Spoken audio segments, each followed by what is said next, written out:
Blood Angels Chaplains are masters of the battlefield, a beacon of will hovering over the enemies of the Imperium, keeping a watchful eye on those brothers who have slipped into their rage. A true Grim Reaper of the battlefield. The current Blood Angels Chaplain has its charm, however, it is starting to show its age. So today, I'm gonna build a new one, and it's gonna be chunky. For the foundational elements, I'm using a model from the Age of Sigmar. This is Ionus Cryptborn. It is a dragon model, and specifically, I'm using the rider. He has all of these great skeletal ornate bits all over the armor, which is really gonna lend itself well to how chaplains are meant to look. I will be tacking the model together just to get a sense of what parts I'm working with and what the pose is like before choosing some other parts to add on. The cape is very dynamic, and I think it adds a lot of movement to this model's design. I do like the mace, but I don't think it's Space Marine enough, so I'm probably gonna have to swap it out for something else. I'm not even sure what this thing is in his other hand, so we're probably gonna give him a pistol instead of whatever he's holding. Now, these legs are not gonna work for me. They're too skinny, they're in the wrong position. I mean, they're meant to be riding a dragon, and that's not what this model is gonna be doing. So I am gonna be getting rid of those, and instead I'm gonna be grabbing some Inceptor legs from the Space Marine range. I've actually got a whole bunch of extra Space Marine parts from a long-term Death Watch project that I'm working on, and at some point I will be sharing that with you as well, or at least little bits of it here and there. Now, in terms of building and getting these legs in place, I'm gonna start with a big ball of Gorilla Tack, or putty, whatever you want to use, in order to start to fit those legs in place. This is acting kind of like a pelvis in order to mount everything onto. So we're gonna get the Inceptor legs attached to the torso, and we're gonna see how the cape fits over top of everything. Ideally, it will fit together and I won't have to completely scrap this project right away. I'm just gonna do a test fit for a Sanguinary Guard backpack now to see how it all looks, make sure the proportions don't look off. I've got a whole bunch of these old Sanguinary Guard backpacks. I stocked up on them while I could. And I've got this one in particular, which is magnetized, primed, and glued for, again, my Death Watch project. But I'm just gonna be using it here to see how it fits. When I actually glue them all together, I'm gonna be using a fresh one and just making sure that those wings, once they're in place, are nice and fixed on there. I actually ended up breaking one of the wings off of this, this test backpack in the process, so that speaks to how fragile these things can be. Chaplains have pretty unique weapons.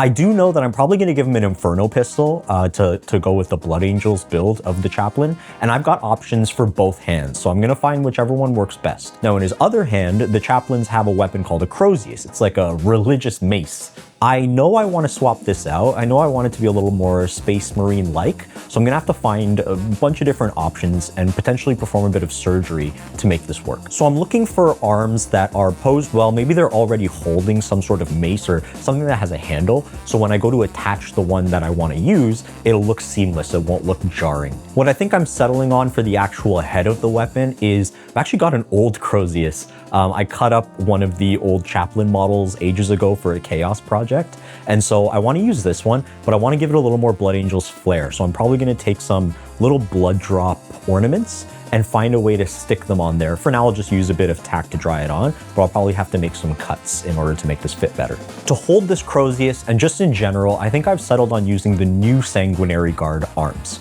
I like the design of the plate armor. I like the little blood drops on there. And I like that it looks a little different from a regular Space Marine part. I think I found the ideal candidate for the handle that's going to be for the weapon.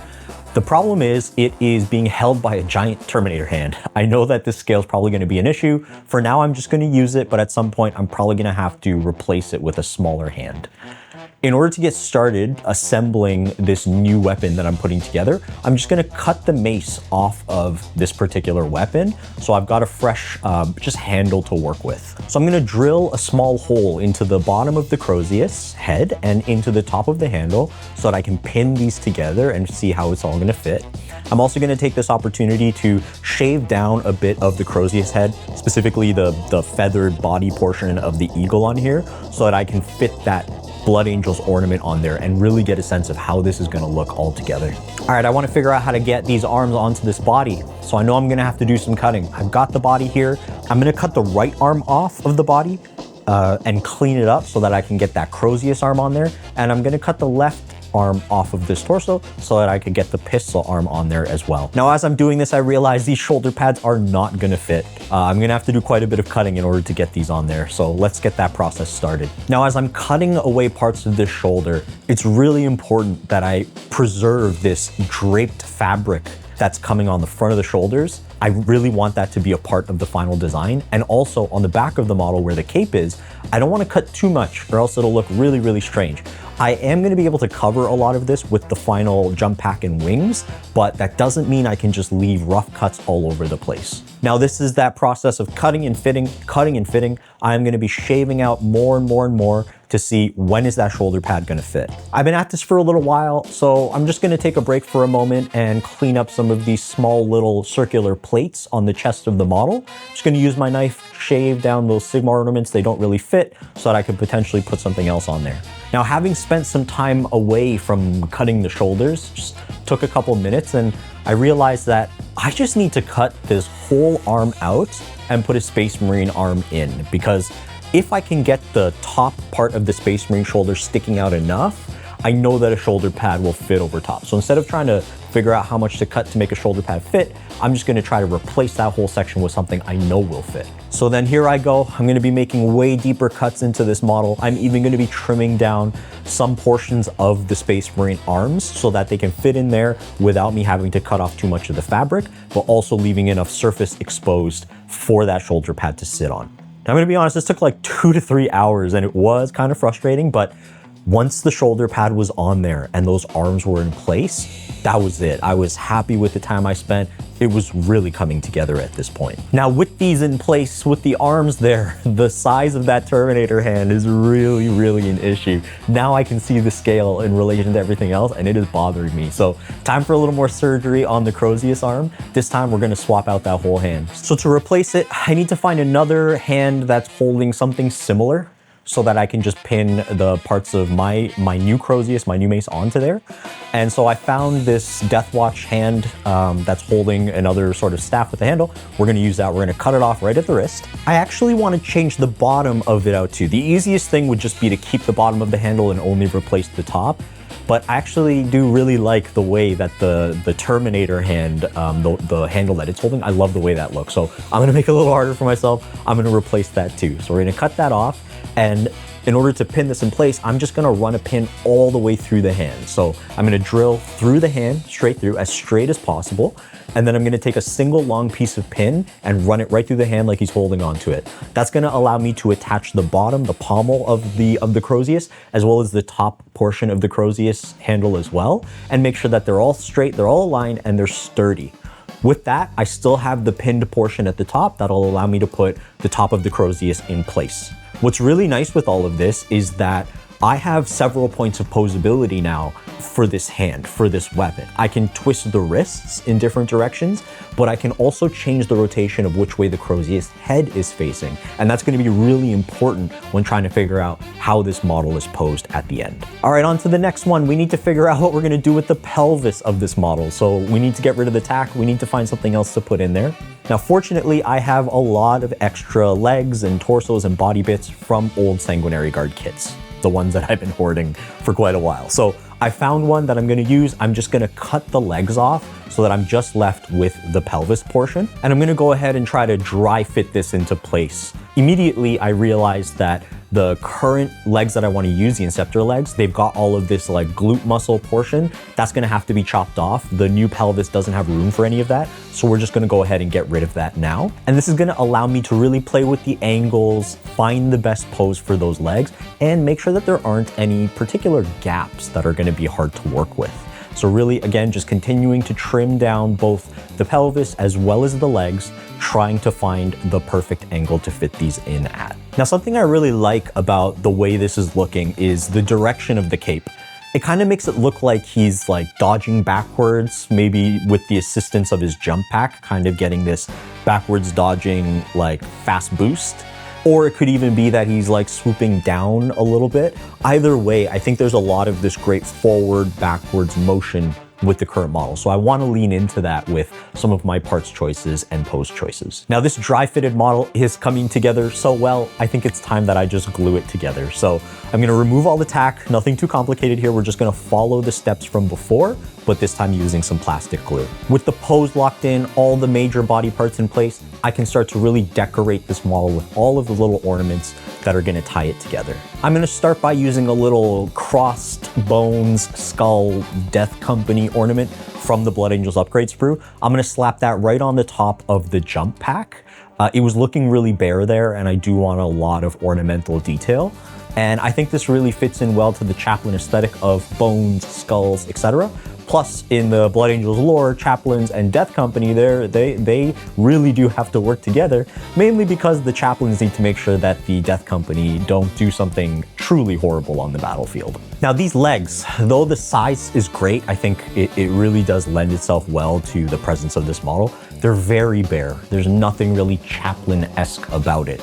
And having looked at quite a few different Chaplain models, I know that at least one knee pad should have either spikes or what I'm going with, which is a skull. And in order to get a skull on there, I'm just gonna dip into the Battlefield Trophies box and pull out a skull that doesn't have the jaw portion, so just the top portion of the skull.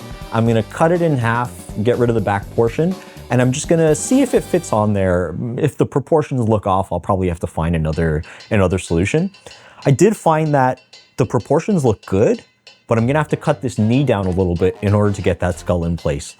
And boy, do I wish I did this before I glued the model together, okay? It would have saved me a bit of time. It also would have been a lot easier to do. Instead, what I'm gonna have to do is take my knife, get into that nook, and carefully trim away that knee and keep it as flat, dead on as possible. So I'm gonna shave a bit away. I'm gonna put that skull on there with a bit of tack to see how it looks, and I'm gonna keep trimming down until I find the perfect amount of removed kneecap, and then it's plastic glue it into place. The plastic glue is gonna help clean up any of the rough edges that I get from this cut and make it really fit together well. Alongside this, I am going to be adding just a little more to this particular leg. I've got a purity seal that I'm gonna be putting just next to kind of like the foot area on the ankle, if you will. And I'm trying to really match the angle of the cape and the movement of the model with this purity seal. So we're just gonna glue that on there. And I've got another purity seal. This one's at an even more extreme and dynamic angle. I don't know where I got this one from. I probably got it in my bits box from buying a bunch of random stuff online, but I wish I had more things at this particular angle. So Games Workshop, more purity seals at weird angles, please. Anyway. I'm gonna be using one of those chest armor plates that we cleaned up earlier in order to get that on there. And I find that this, again, really matches the movement and the direction of the cape. On the other side, I'm just gonna go ahead and take a tiny little blood drop and fit it on there to the best of my ability. The blood drops are all way bigger than this particular piece, but I think a little bit of overhang actually doesn't look too bad for a model like this. And on the hip, I'm gonna use just another Blood Angels relic, but this one's great because it's gonna help me hide some of those messy areas from the pelvis surgery I had to perform. With all of these things in place, I can get that Sanguinary Guard backpack on there. Again, as I mentioned, the wings can be pretty fiddly, so I'm going to just absolutely drench this portion of the model, those slots where I'm putting them into, with plastic glue, and I'm just gonna let them rest. The more points of contact that I'm able to glue this to, the better in the long term. And of course, plastic glue is really gonna help fuse and melt those pieces together, whereas super glue might just break over time. Let's move on to the basing. So I'm gonna be using an epoxy sculpt in order to press my bits into. So I'm gonna be taking this sculpting clay, I'm gonna be mixing the two parts together, and then I'm just gonna be flattening a ball of this out over the base. I'm leaving a bit of thickness to work with. I've got these ruined temple bits from Epic Basing, love all of their stuff. Along with these, I'm also gonna be adding a couple of ferns. Ferns are something that I use a lot on my Blood Angels projects because I really think the shape of the plant matches the Blood Angels winged motif. So any of my Blood Angels bases, there's at least one, if not two or three ferns on them. I'm gonna add a couple of rocks, a couple of flower tuft bits, and definitely some more skulls all over the base too. And I'm gonna let that dry.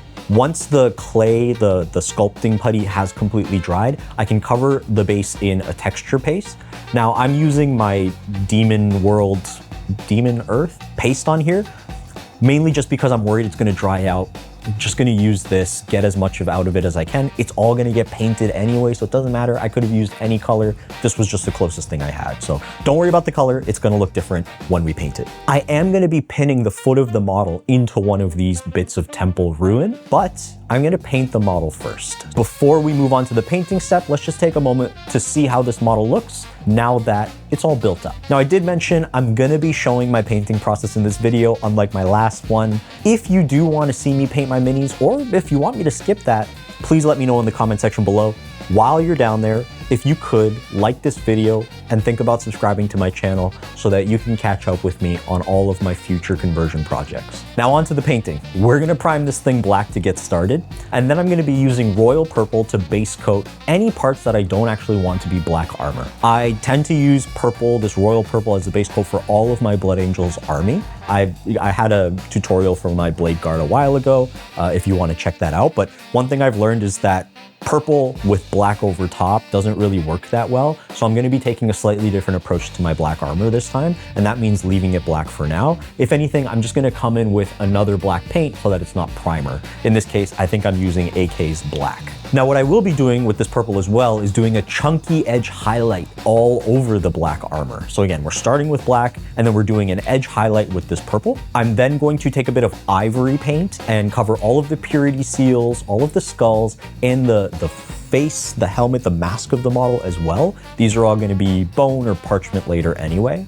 Then I'm coming in with a lighter gray. This is gonna go over those edge highlights that I did with the purple, just using a thinner, smaller portion of the edge. Now, normally when you're doing black armor like this, you'll go black, and then you'll do a dark gray, and then you'll do a lighter gray. And what I've done here, just to test it out and see how it looks, is I've replaced that mid-tone with my purple. We'll see if it works. Not sure. Hopefully it turns out well. For my Blood Angels, I like to use this rich gold. It's very saturated, it's very vibrant and colorful.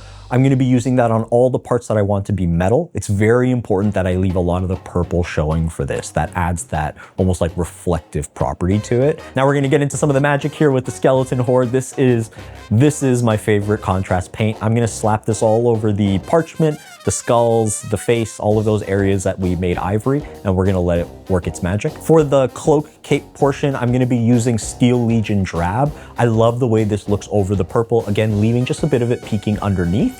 It gives me that really nice leather-ish material kind of fabric that I think goes really well with a paint scheme like this. He's a Blood Angel, he's gotta have red. I'm using Bold Pyrrole red. It's like the only red I use for this project. We're gonna be going over the seal wax, as well as any of the blood drop ornaments, and as well as the gun. For the wings, I'm going for this cool, like, statue-esque stone feel. So I'm gonna be doing some gray overbrushing. I'm not really trying to get clean coverage. I'm trying to get a little bit of the paint off of my brush, and I'm just trying to catch the edges with my brush as I go along. I'm gonna be using a darker gray and then a lighter gray, and again, trying to leave some of that purple underneath showing. I'm also gonna be visiting the base now and using the same gray stony effect on all of the temple ruin pieces. Continuing on with the base, I'm going for this very like verdant, lush, ruined temple environment. So some of my models will have a lot more of the lush, verdant green, and others will be leaning more towards the stony effect. However, oftentimes I'll be using a combination of both, like on this model. So what I'm gonna do in order to get the greens going is I'm gonna start with a bit of jade green,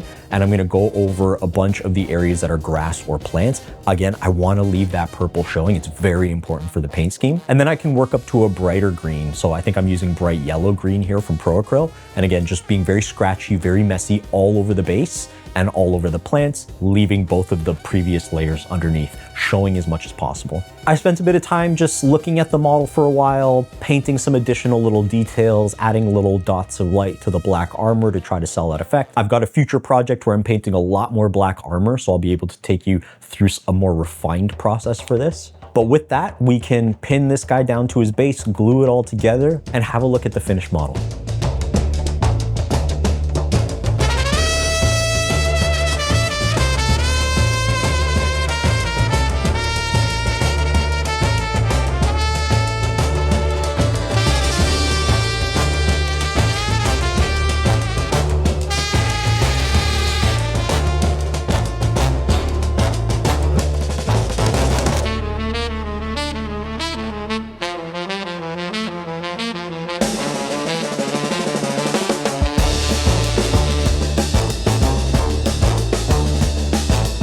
This project has been sitting on my desk for so long, I never thought I would actually see it finished. Yet here it is, in all its bloodthirsty glory. I could not be happier with how this has turned out. I'm gonna think of a good backstory for this guy, maybe for a future Crusade campaign.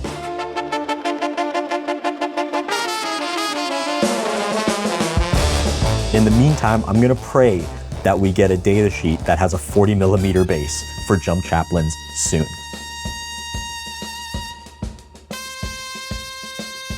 Well, that's it for this project. Again, I want to thank you so much for spending time with me as I work through this, and I hope you have a wonderful day. Until next time, take care. Bye.